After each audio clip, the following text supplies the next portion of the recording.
اس نے اسے جھوٹ بولا اور کلام میں لکھا ہے کہ جھوٹ بولنے کی وجہ سے بہت بڑی پرابلم ہو گئی۔ وہاں پہ ایک اور شخص تھا، اس کہانی کو چیپٹر گھر جا کے، میری جو باتیں آپ کی سن رہے ہیں، گھر جا کے 21، 22 اور 23 3 چیپٹر پڑھیے، آپ کو بہت زیادہ کلیئرٹی اور آپ کے لیے ہوگی۔ وہاں پہ ایک اور شخص تھا، جب وہ اخیملک کے پاس آیا ہے داؤد، اس کا نام ادومی دوئگ تھا۔ میں آپ کو بتاتا ہوں کہ ناموں پہ غور کر لیجیے، ایک شخص وہاں موجود تھا، اور یہ ادومی دوئگ جو تھا یہ اس کے چرواہوں کا سردار تھا، ساؤل کے چرواہوں کا، اور یہ آپ کہہ لیں ساؤل کا جاسوس، اور یہ وہاں پہ موجود ہے۔ اور جب ساؤل نے پوچھا داؤد بھاگ کے کدھر گیا ہے، تو ادومی دوئگ جو وہاں پہ موجود ہے اس نے فوراً یہ بتایا کہ داؤد جو ہے اخیملک کاہن کے پاس آیا تھا، اور اخیملک کاہن نے اسے روٹی دی ہے، اس کو تلوار دی ہے۔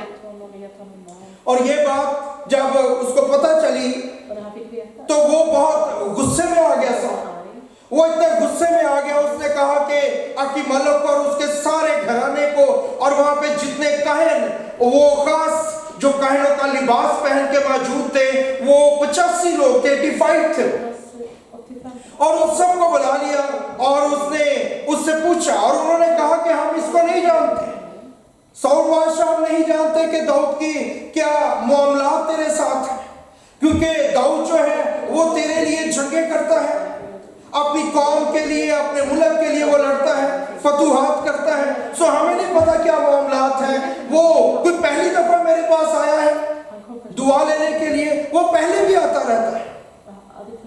اور کلام میں لکھا ہے کہ ساؤل نے کہا نہیں، اور ساؤل نے اسی وقت 85 لوگوں کو جو خدا کے کاہن تھے، خدا کے گھر میں کپڑے پہن کے خاص جو بنائے جاتے تھے، کام کر رہے تھے، ان کو قتل کر دیا۔ وہ لوگ جن کی حفاظت کرنے کے لیے خدا نے ساؤل کو بادشاہ مقرر کیا تھا، اس نے ان کو مارنا شروع کر دیا، اور کلام میں لکھا ہے کہ اس نے اتنا مارا، اگر آپ 19 آیت پڑھیں 22 باب کی، چیپٹر 22 ورس 19 میں لکھا ہے، اور اس نے کاہنوں کے شہر نوب کو تلوار کی دھار سے مارا، اور مردوں، عورتوں، لڑکوں، دودھ پیتے بچوں، بیلوں، گدھوں، بھیڑ بکریوں تک کو تہتے کر دیا، یعنی اس نے ہر ایک سانس لینے والی چیز ماری۔ یہ حکم خدا نے ساؤل کو دیا تھا جب وہ عمالیق سے لڑنے گیا تھا، عمالائق سے جب وہ لڑنے کے لیے جا رہا تھا، اس سے پہلے کہ خدا ساؤل کو ریجیکٹ کرتا، وہ عمالیق سے لڑنے کے لیے گیا۔ اس کے لیے آپ چیپٹر 15 ورس 3 کو پڑھ سکتے ہیں۔ وہاں پہ جب وہ لڑنے کے لیے گیا تو خدا نے یہی حکم دیا، خدا نے کہا جب تو وہاں لڑنے جا رہا ہے، تو جب تو وہاں پہ جائے گا تو ساری سانس لینے والی چیزوں کو تو نے قتل کر دینا اور مار دینا ہے۔ کیوں؟